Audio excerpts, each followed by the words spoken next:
There are places in this world so drenched in death and despair that even the ground underneath them seems to rot and fester.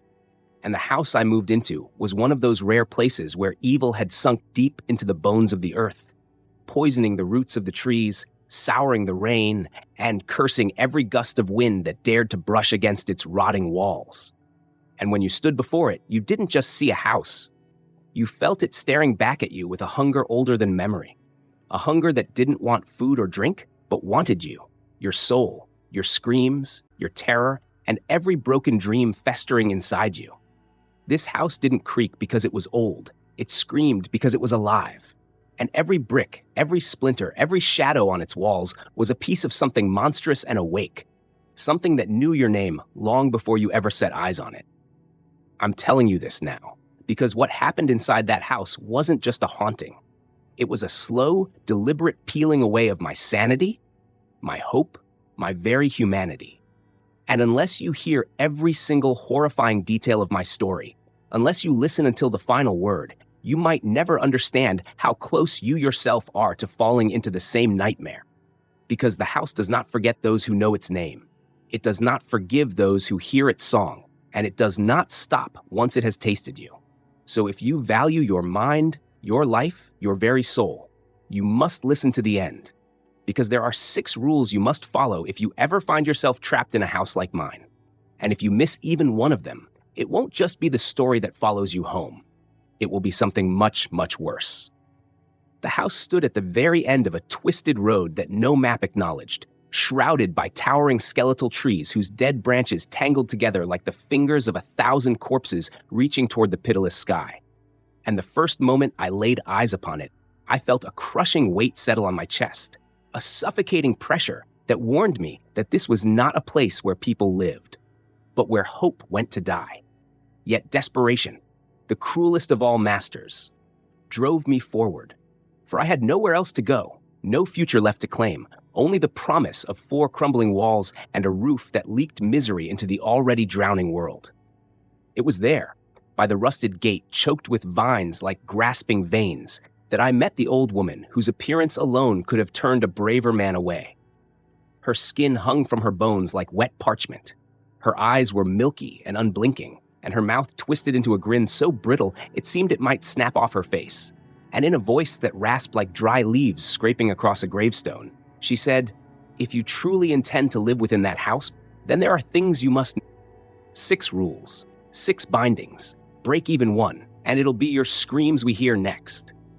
Frozen by fear, yet tethered by need, I nodded, and she moved closer, so close I could smell the mold rotting in the folds of her tattered shawl.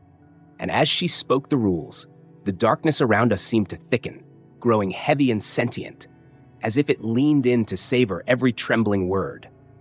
"The first rule," the old woman rasped, her cracked fingernails stabbing the air between us, "is that you must never, no matter how sweet the voice, no matter how desperate the cry, ascend the attic stairs after the stroke of midnight, for that which calls from above is not your friend, not your family, not even human, and it cannot be sent away once you invite it down."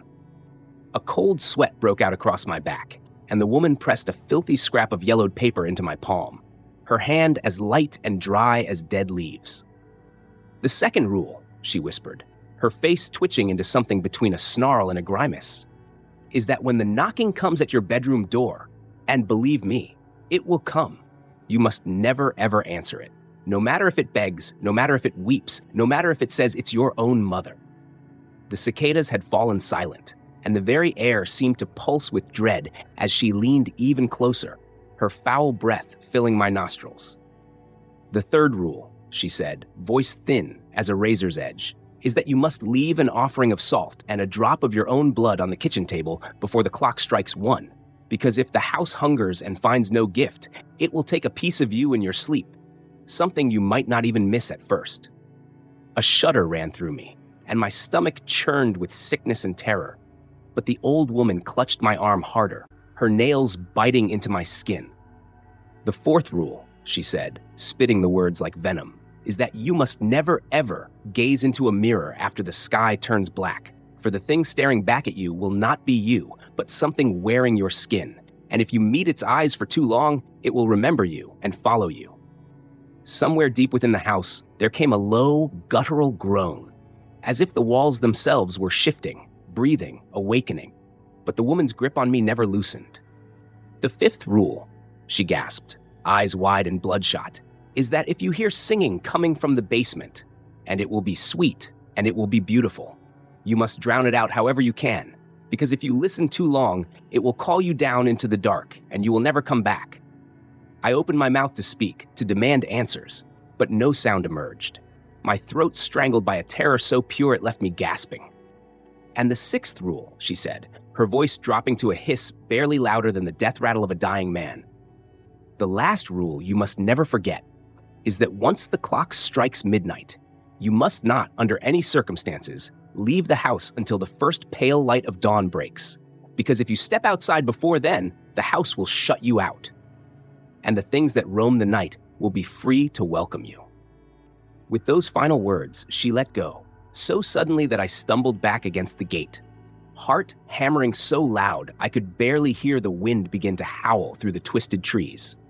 And before I could even gather my wits to question her, she turned and shambled away into the blackness, swallowed whole by the shadows without so much as a whisper.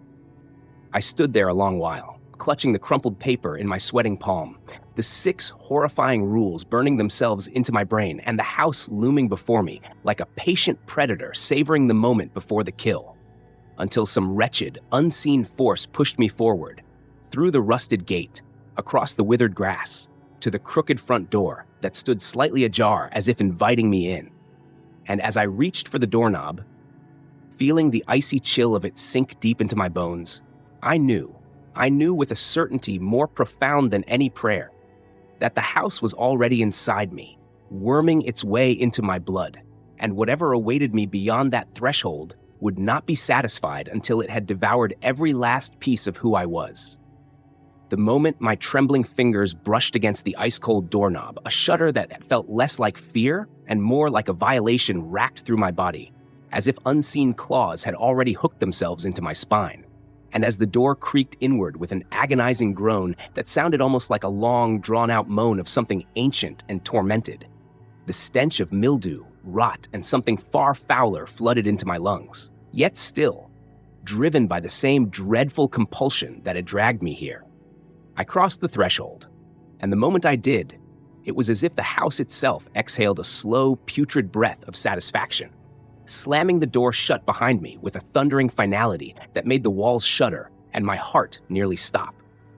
The darkness inside was almost complete, broken only by the dim, flickering light of a single bulb swinging gently from the ceiling, as if moved by an invisible hand, casting long, jerking shadows that crawled along the peeling wallpaper and decaying floorboards. And every step I took deeper into the house felt like wading through molasses thickened with dread, each footfall muffled as though the very air sought to swallow me whole. Somewhere, high above, I heard it, the faintest sound of footsteps, slow and deliberate, moving across the attic floor, and the old woman's voice echoed in my head with brutal clarity, warning me never to ascend those cursed stairs after midnight. And though the clock on the wall showed it was only a little past 10, something deep and primal within me whispered that time moved differently here, bending and twisting under the house's malignant will, and that already it was later than it should have been. I tried to shake the thought away, clinging desperately to the crumpled rules in my pocket. But as I stumbled through the grimy hallway, the old floorboards groaning beneath my weight like tortured souls, I could not escape the sense that the house was watching me, not with eyes, but with every fiber of its rotting being. I found the kitchen by following the stench of something long dead, and when I stepped inside, I gagged on the heavy, metallic tang of blood that seemed to coat the very air, and on the table, stained and cracked with age, sat a shallow wooden bowl, empty but waiting. And I knew with a certainty that chilled me to the marrow that this was the place for the offering the woman had spoken of. My hands shook uncontrollably as I fumbled for the small packet of salt I had brought, a pitiful thing I had found at the bottom of my backpack. And without allowing myself to hesitate, I tore it open and spilled the meager contents into the bowl. But then came the harder part, the part that made bile rise into my throat, because I needed to offer blood, my own blood, and not just a token drop, but enough that the house would accept it. Grimacing, I pulled out my pocket knife, the blade trembling so violently in my hand that it was a wonder I didn't slice open my whole palm. And with a quick, sharp movement, I nicked my thumb, squeezing until a fat, crimson drop welled up and fell into the salt with a sickening hiss that made the bowl tremble as if it were alive. For a moment, there was nothing but silence, a deep, oppressive silence that seemed to vibrate against my eardrums. And then the house gave a low, satisfied groan, the walls seeming to flex and sigh as if in pleasure. And I knew, somehow, that the hunger had been appeased, at least for tonight. I stumbled back into the hallway, wiping my bleeding thumb on my jeans, the taste of fear thick and acrid on my tongue. But as I reached the bottom of the staircase, the hair on the back of my neck prickled, and I turned my head slowly, heart hammering so loudly that it drowned out everything else. And there, at the end of the darkened corridor, barely illuminated by the swaying bulb, stood a figure, a woman, or what might have once been a woman, her form wrong somehow, blurred around the edges as if reality itself refused to acknowledge her existence. And though her head hung low, a wet, strangled sobbing echoed from her twisted frame. I froze, remembering the second rule: never answer the knocking at your door, no matter how desperate it sounded. But she wasn't knocking. She was just standing there, weeping. And before I could rationalize further, she began to move toward me. Slow at first, dragging one foot behind her like a broken marionette. Then faster, her sobs growing louder, wetter, almost animalistic. And with a surge of terror that left me gasping, I stumbled backward, tripping over my own feet and scrambling up the staircase, the rotting wood splintering under my frantic movements. I didn't stop until I reached the landing and threw myself against the first door I found, wrenching it open and slamming it shut behind me, plunging into a small, windowless bedroom that smelled of dust, mold, and something else. Something bitter and electric, like the aftermath of a lightning strike. I pressed my back against the door, heart racing, breath coming in ragged gasps, and listened as the sobbing figure dragged itself down the hallway, slower now, quieter, but no less terrifying. And when I heard a soft, tentative knock at the bedroom door, I nearly screamed. "Please," came a voice from the other side. A woman's voice, trembling, familiar, achingly familiar. And for one horrifying moment, my mind insisted it sounded like my mother. Though I knew it was impossible, knew she was thousands of miles away and safe, but the voice sobbed again. Desperate, broken. "Please, it's cold. Let me in. I'm so scared. It's so dark out here." Clutching the crumpled rules in my pocket like a talisman, I squeezed my eyes shut, pressing my forehead against the cold wood of the door, whispering to myself over and over, "It's not real. It's not real. It's not real." Even as the door shook violently under a sudden pounding, the voice rising into an inhuman shriek that curdled my blood. And for endless minutes I stood there, unmoving, as the house vibrated with the force of whatever nightmare sought entry. When at last the pounding stopped and silence once again crept in like a living thing, I dared to open my eyes, only to realize with a jolt of terror that the cracked, grimy mirror on the opposite wall was facing me. And though I stood motionless, paralyzed by fear, the figure within the mirror smiled. It was not a reflection. It was something else. Something that wore my face like a mask, but whose grin stretched too wide, whose eyes gleamed too brightly, whose head cocked at a sickening angle as it raised a hand and pressed it against the inside of the glass, beckoning me to come closer.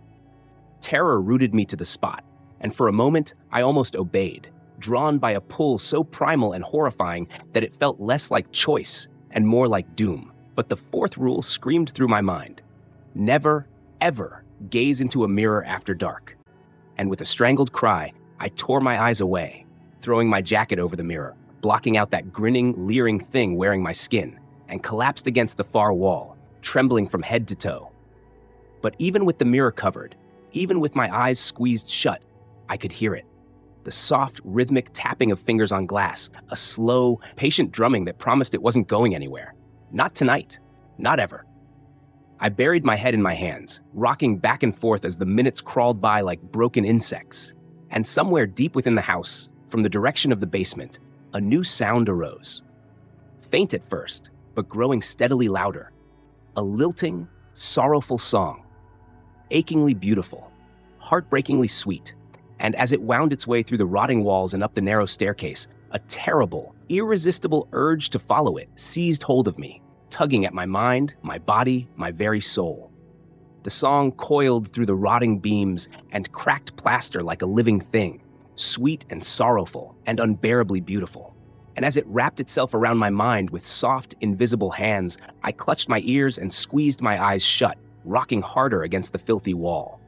But no matter how tightly I pressed my palms against my head, no matter how violently I tried to drown it out with my own broken sobs, the melody only grew louder, clearer, and closer, as if the source of it, whatever nightmare thing sang in the belly of this cursed house, had sensed my weakness, had smelled the fear oozing from my pores, and was drawing me to it, thread by thread, with a patience born of eternity.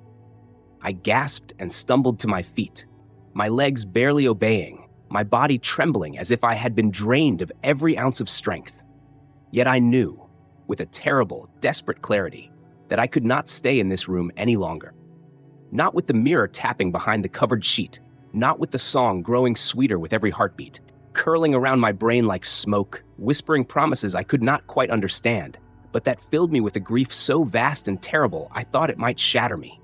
I staggered into the hallway, every step a titanic effort, every shadow seeming to stretch long, grasping fingers toward me.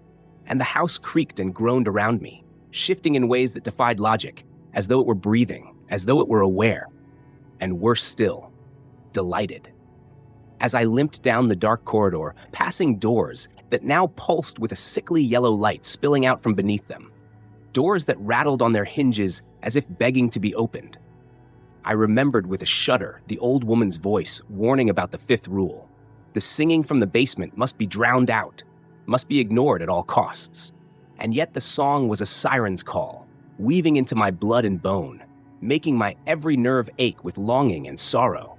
And if I had not bitten down hard on my tongue, tasting the sharp tang of my own blood, I might have turned back, might have followed that beautiful sound down into the black heart of the house without a second thought.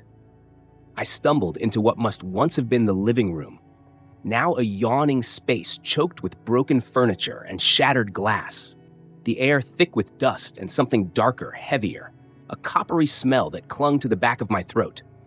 And there, on the far side of the room, I saw a battered antique phonograph, its horn cracked but spinning, though no hand touched it, and from its depths poured that mournful song, so sweet, so unbearably sweet, that tears pricked at my eyes. In a hoarse whisper, I cursed myself, realizing too late that the house, this wretched, monstrous house, had crafted this illusion for me, had conjured this thing to lure me in, and the real voice, the true horror, waited far below, under the floorboards, under the crumbling foundation.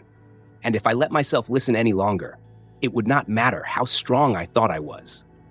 Without thinking, driven by pure, blind terror, I snatched up a rusted fire poker lying half buried beneath the debris, and with a scream ripped straight from the depths of my soul, I smashed the phonograph, over and over, until it splintered into 1,000 shrieking, broken pieces, the song warping into a grotesque, wounded wail that made the walls tremble and the floor buckle beneath my feet.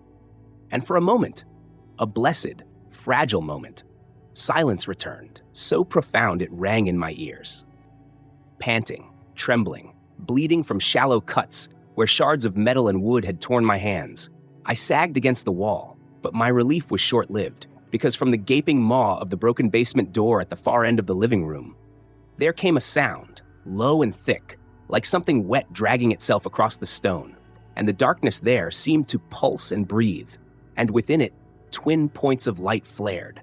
Not eyes, not exactly, but something older, hungrier, something that saw me, knew me, and hated me. A voice, sweet and child's-like, drifted up from the basement, saying in a sing-song tone that made my blood curdle, "Come play with us. It's so lonely down here, so cold, we'll be your family."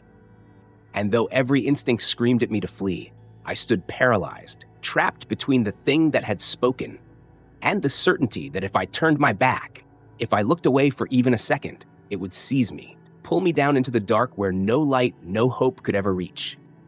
Somewhere far above, the clock chimed once, a deep, resonant note that rolled through the house like a thunderclap, and with it came a terrible awareness.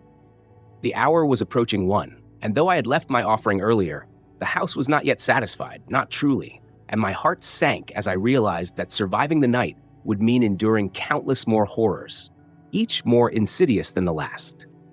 I backed away from the basement door, step by agonizing step, never tearing my eyes from those flickering points of light, and when I reached the narrow hallway again, I bolted, my feet pounding against the warped floorboards, the walls closing in on me with every step, and from somewhere, everywhere, the house began to laugh, a low, dry cackling that slithered across my skin and made my teeth ache.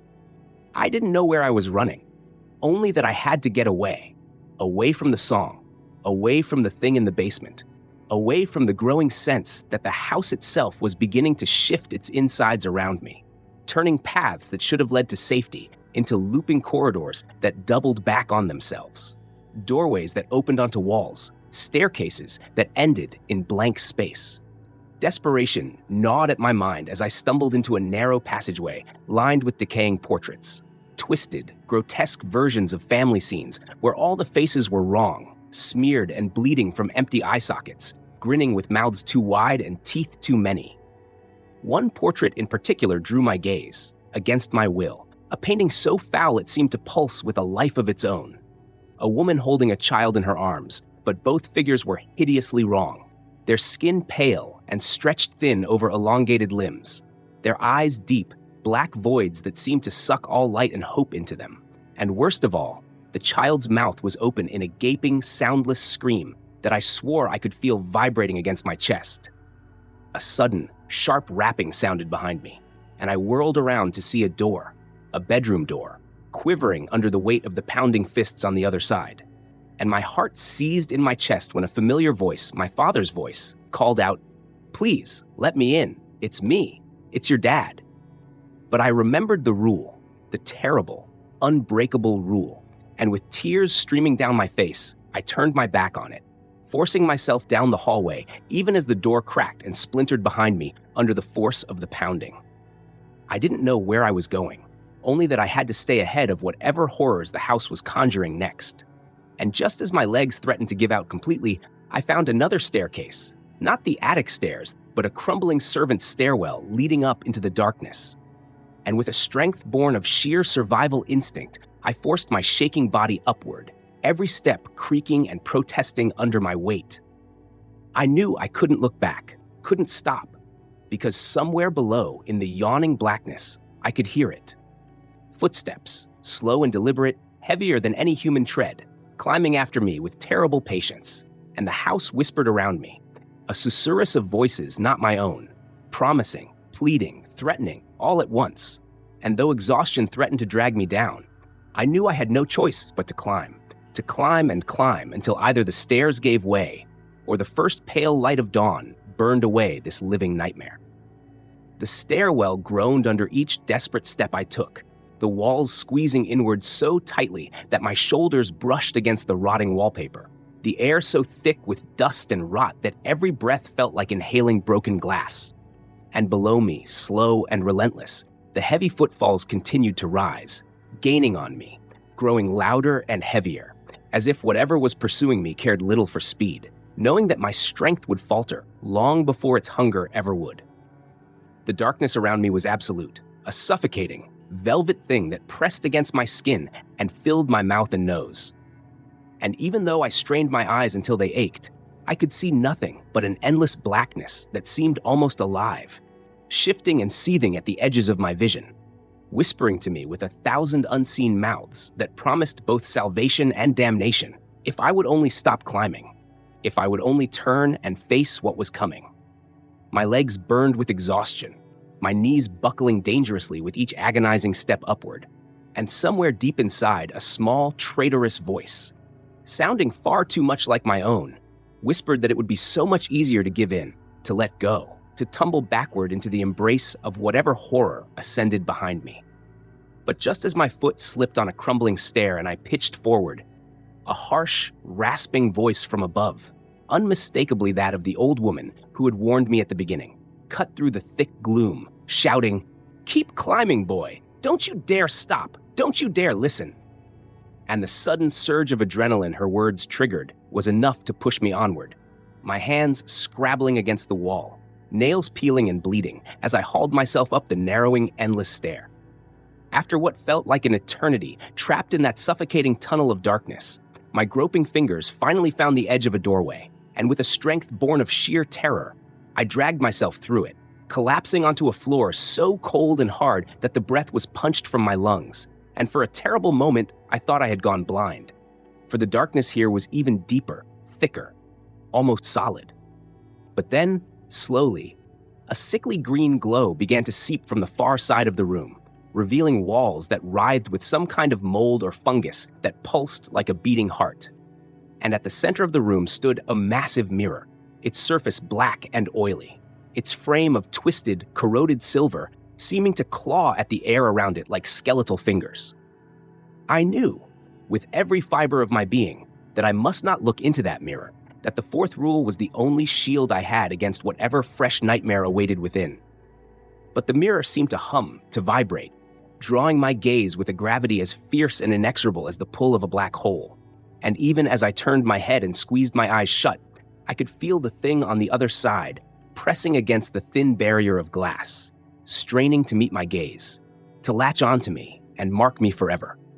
A whisper, soft as a sigh, slithered through the room, and this time it was my own voice that spoke from the mirror, pleading, "Please, just look at me, help me.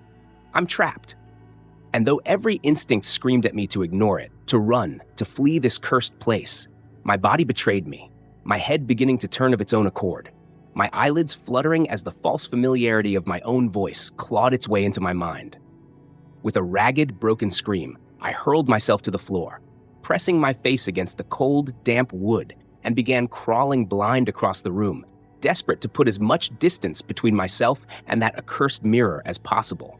And all the while, the whispers grew louder, more insistent, dozens of voices now, all wearing my voice, all crying, begging, demanding, until it became a maddening cacophony that battered against the inside of my skull and threatened to tear my sanity apart.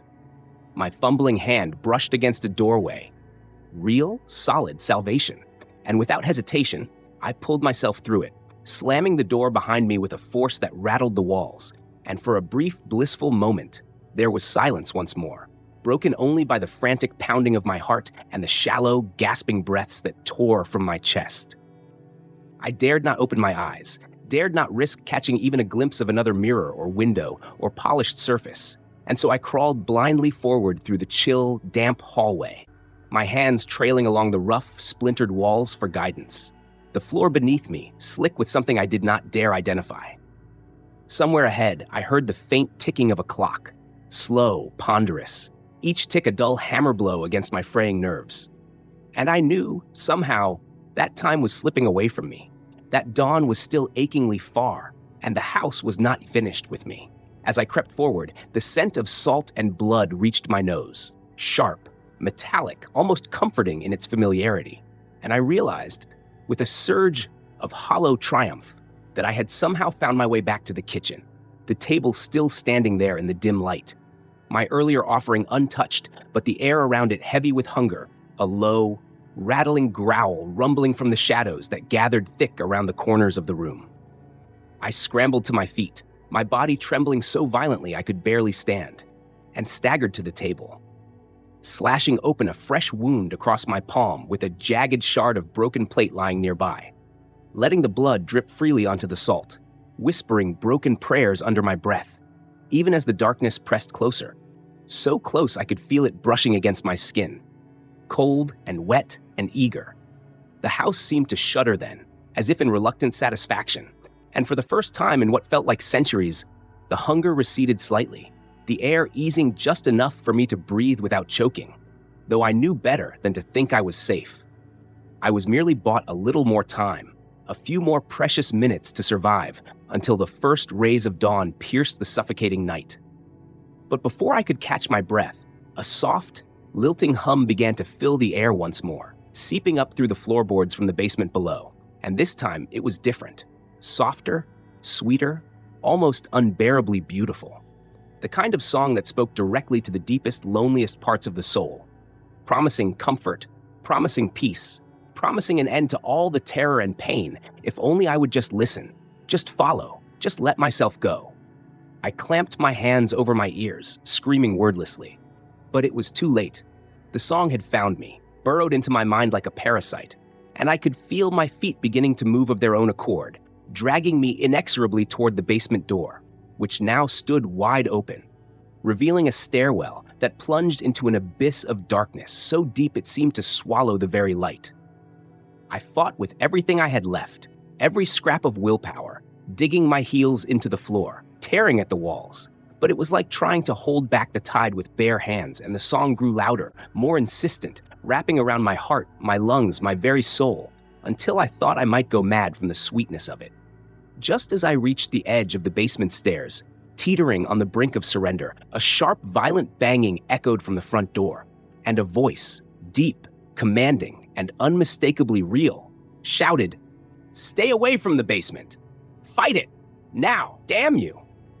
And though I didn't recognize the voice, didn't know if it was friend or foe, it was enough to break the spell for a heartbeat, enough to let me stagger backward, away from the yawning dark, clutching at the doorframe with bloodied fingers as tears streamed down my face. The front door rattled violently, the voice shouting again, "They're coming! They're almost here! Get upstairs now!" And though every fiber of my being screamed that nothing good waited for me upstairs either, I knew, with a certainty that went deeper than reason, that staying where I was would be death, slow and horrible and eternal.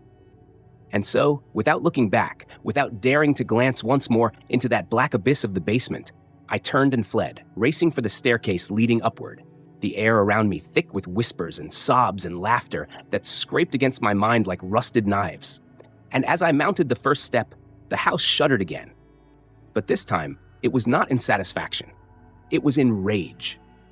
The house seemed to grow angrier with each step I took, the walls shaking violently as if the very bones of the structure were cracking under the pressure of something far worse than just wood and stone. Something ancient. Something that had been waiting far longer than I had been alive, waiting for the moment when I would make the fatal mistake of breaking the rules. My heart hammered in my chest, my legs shaking with exhaustion as I stumbled up the stairs, every fiber of my being screaming that there was no escaping, that I was already too far gone, and no matter how fast I ran, no matter how far I climbed, I was still tethered to this place, still bound by whatever dark force had claimed it as its own. The pounding of my feet against the wooden steps was drowned out by the howling of the wind outside, the glass in the windows rattling violently as though some unseen beast were clawing at the panes, trying to break through, to reach me. And I knew, with every ounce of dread that had already consumed my soul, that if I dared to open that door, to step outside, the things that lurked just beyond the threshold would be waiting for me, free to drag me into the darkness where there would be no hope, no escape, no dawn. I reached the top of the stairs, my breath coming in desperate gasps, and without thinking, I stumbled down the narrow hallway toward the attic door, the door that had haunted my every waking moment since I first stepped foot in this house.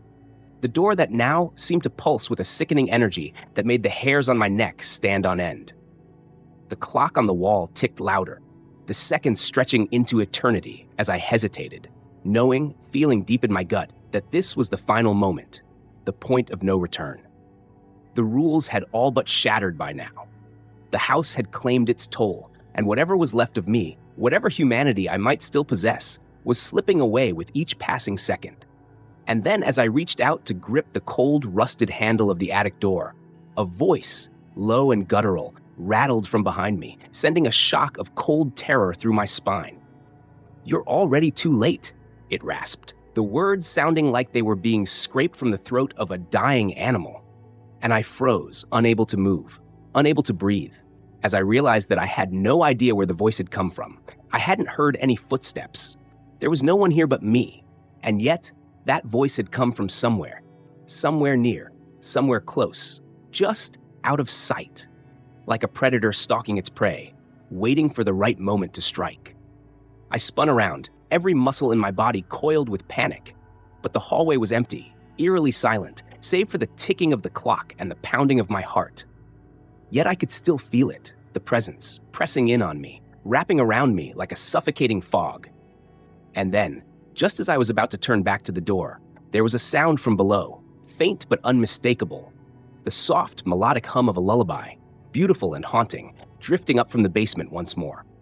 It was the song that had nearly claimed me earlier, the one that called to me with its sweet, forbidden melody, the one that promised safety, promised relief from all the terror, if only I would listen, if only I would surrender to it.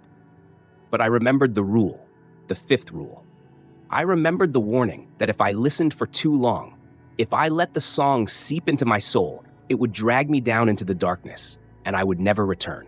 The thought of descending those stairs again, of falling under that spell, was enough to snap me out of my trance, enough to make my legs move once more, carrying me swiftly away from the pull of the basement and toward the only place I could think to go, the attic. I reached the door and yanked it open, not caring about the noise, not caring if it drew attention, only knowing that there was nowhere left to run, nowhere to hide, that if I didn't face whatever was waiting for me upstairs, I would die in this hallway, consumed by the very thing I had tried so desperately to avoid. The attic was just as I had imagined, cramped, suffocating, filled with the stench of rot and mildew, the air so thick I could hardly breathe. And yet, it was the one place in this house that didn't feel like it was alive, that didn't feel like it was waiting to devour me. I slammed the door behind me, blocking out the sound of the singing, the howling wind, the thing that had been trailing me all this time. For a moment, there was silence. No more footsteps, no more knocking, no more whispers. Just the heavy, oppressive silence of the attic. And for the first time since I had arrived, I allowed myself a moment of peace, a moment to gather my thoughts, to figure out what to do next. But that peace didn't last long. The door to the attic creaked open, and the sound of footsteps, slow, deliberate, almost playful, filled the space. I couldn't see the figure at first, couldn't tell who or what was standing there. But I knew, deep in my bones, that whatever was in the doorway was not human. The shape before me was too tall, too thin, and its eyes were black, endless voids that seemed to suck the light from the room. And as it stepped forward, I heard the same voice. The one that had spoken to me earlier, the one that had promised me nothing but death, whispering in my ear once more. "You should have never come here, child," it said, and the sound of its voice was like gravel scraping against metal, like the very earth itself breaking apart. "Now you belong to us." I opened my mouth to scream, to shout, to beg for mercy, but no sound came out. The figure stepped closer, its form flickering like a candle in the wind, shifting in and out of focus, its limbs elongating as if they were made of liquid darkness. Its face still nothing but an empty void that seemed to swallow all light. The air grew colder, colder than anything I had ever felt, and as it raised a hand toward me, I felt the temperature drop even further, the chill seeping into my skin, into my bones, until I thought I might freeze from the inside out. But then, just as I thought the darkness would consume me entirely, I heard it again, the voice of the old woman, sharp and commanding, cutting through the silence like a knife. "Don't look at it. Don't listen. Get to the door." I didn't question it. I didn't think. I just moved, running toward the door, slamming my shoulder into the frame with all the strength I could muster.